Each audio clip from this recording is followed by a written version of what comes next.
are you doing in my house? How did you get in? Imagine a neighbor so obsessed with control that she weaponizes a 911 call just to force her way into your home, not because she saw a crime, not because anyone was in danger, but because she believed power belonged to her and that you didn't. What she didn't know was that the lies she told that day would destroy her entire reputation in under an hour. Marcus Hill and his wife, Naomi Hill, had only lived in the neighborhood for 3 weeks when the harassment began. They moved in quietly, hoping for peace. The street was spotless, lawns trimmed to perfection, not a single HOA sign anywhere. That detail mattered. The previous owners warned them before closing. "She'll try to control you," they said. "There's no HOA here, but she pretends there is. We refused. She made our lives miserable until we left."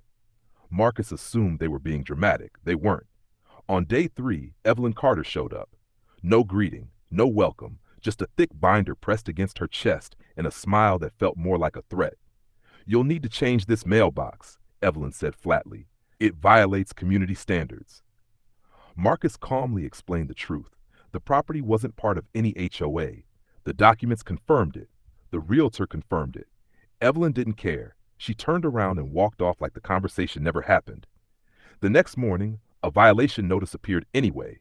Then complaints about the lawn, the porch light, the door color, anything she could invent. What Marcus didn't know yet was the most dangerous part. Evelyn still had a key. Years earlier, the previous owners gave it to her for emergencies. When they sold the house, she never returned it. She never mentioned it. She just kept it, waiting. When Marcus installed a small keypad gate at the driveway, Evelyn snapped. She demanded the code, claimed inspection rights, left voicemails threatening fines that didn't exist. Marcus saved everything. Standing at the gate one afternoon, staring at the house with pure resentment, Evelyn made her choice. If they wouldn't let her in, she'd let herself in. She waited until the street was empty. Marcus's car gone. Naomi's car gone. Silence. Before using the key, she played her final card. Evelyn called 911. Her voice shook with fake concern. "I hear screaming at 814 Maple Ridge Drive," she said. "No one's answering the door. I think someone's hurt." She hung up smiling. That call was supposed to protect her. What she didn't know was who heard it.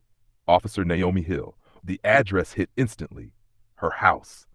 Naomi was already in her patrol car when the call came through. She shut off the lights, hit the gas, and headed straight home. Meanwhile, Evelyn unlocked the front door like she owned it. Inside, she didn't look for victims. She took photos, opened cabinets, walked the hallway, clipboard out, confident, entitled. Then she turned the doorknob to leave and froze. Naomi stood on the porch in full uniform, badge shining, cruiser parked behind her. "Evelyn Carter," Naomi said coldly. "Did you just break into my home?" Evelyn's face drained of color. "Inside," Naomi ordered. "Now." Hands shaking, Evelyn stepped back as Naomi followed and shut the door. "You filed a false emergency call," Naomi said evenly. "You entered my home with a stolen key. You took photos." She lifted her radio. "Dispatch, confirmed false report and burglary in progress at my residence." Evelyn's knees buckled. "I'm the HOA president," she cried. "I was inspecting." "This house is not under any HOA," Naomi snapped. "And HOA presidents don't break into private homes." The cuffs came out. Click, click. Neighbors gathered outside as Evelyn was led out in handcuffs, the woman who terrorized the street exposed in silence. Backup arrived. The footage was reviewed. The 911 call replayed. No screams, just lies. Evelyn was arrested for breaking and entering, criminal trespass, and filing a false emergency report. That night, the neighborhood board removed her instantly. A restraining order followed. The locks were changed. For the first time since moving in, the house was quiet. If you believe abusing power should always backfire, smash that like button and subscribe to Voices Under Color, because some stories aren't just about houses. They're about accountability.